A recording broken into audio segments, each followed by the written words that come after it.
নাটোরের নলডাঙ্গায় ডাকাতির অভিযোগে নারীসহ ৬ জনকে গ্রেফতার করেছে থানা পুলিশ। নাটোরের বিশেষ প্রতিনিধির পাঠানো তথ্যছবিতে বিস্তারিত।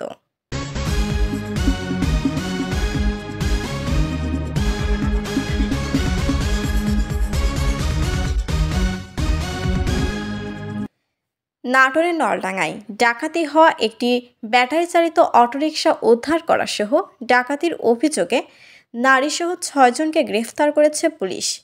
১৯ ডিসেম্বর বৃহস্পতিবার দুপুরে এক প্রেস বিজ্ঞপ্তিতে এ তথ্য জানানো হয়।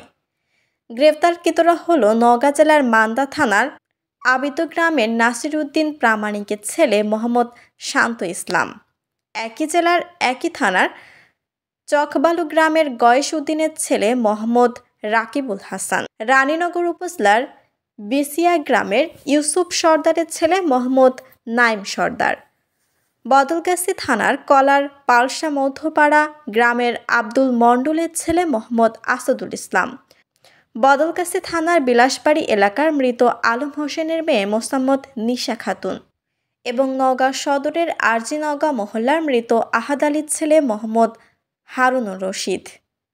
নলডাঙ্গা থানার ওসি মুস্তাফিজুর রহমান এজাহারের বরাত দিয়ে জানান, নাটোর শহরের বনবেলঘরিয়া এলাকার মৃত হাফিজউল্লাহর ছেলে আব্দুস সোবাহান প্রতিদিনের মতো গত ২৪শে নভেম্বর রাত ২টার দিকে নাটোর শহরের একতার মোড়ে যাত্রী বহনের জন্য অবস্থানকালে অজ্ঞাতনামা ৫ জন পুরুষ এবং ১ জন মহিলা যাত্রী নওগাঁ জেলার আত্রায় যাওয়ার কথা বলে তার অটোরিকশা রিজার্ভ করে।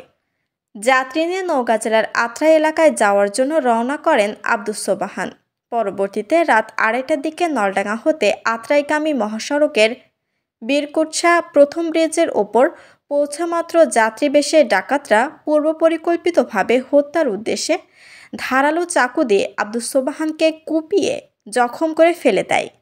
পরে আসামিরা সোবাহানের ব্যক্তিগত মোবাইল, টাকাসহ ব্যাটারি চালিত অটোরিকশাটি নিয়ে পালিয়ে যায়। পরে এলাকাবাসীর সহযোগিতায় সোবাহান নাটোরে ফিরে এসে আধুনিক সদর হাসপাতালে চিকিৎসা গ্রহণ করেন। চিকিৎসা শেষে ১৮ ডিসেম্বর ডাকাতির শিকার আব্দুস সোবাহান বাদী হয়ে নলডাঙ্গা থানায় মামলা দায়ের করেন। মামলার পরে পুলিশ অভিযান চালিয়ে মামলার মূল রহস্য উদ্ঘাটন করে ডাকাতির ঘটনায় জড়িত ডাকাত দলের সদস্যদের শনাক্ত করে বগুড়া এবং নওগাঁ জেলার বিভিন্ন এলাকায় অভিযান চালিয়ে আন্তজেলা ডাকাত চক্রের ৬ জন সদস্যকে গ্রেফতার করে। এ সময় ডাকাতি হওয়া ব্যাটারি চালিত অটোরিকশাটি উদ্ধার করে। নলডাঙ্গা থানার ওসি মুস্তাফিজুর রহমান আরও জানান, গ্রেফতারকৃত আসামিদের বৃহস্পতিবার বিকেলে আদালতে সোপর্দ করা হয়েছে। শিলা আক্তার, ডেস্ক রিপোর্ট, চ্যানেল এ নিউজ।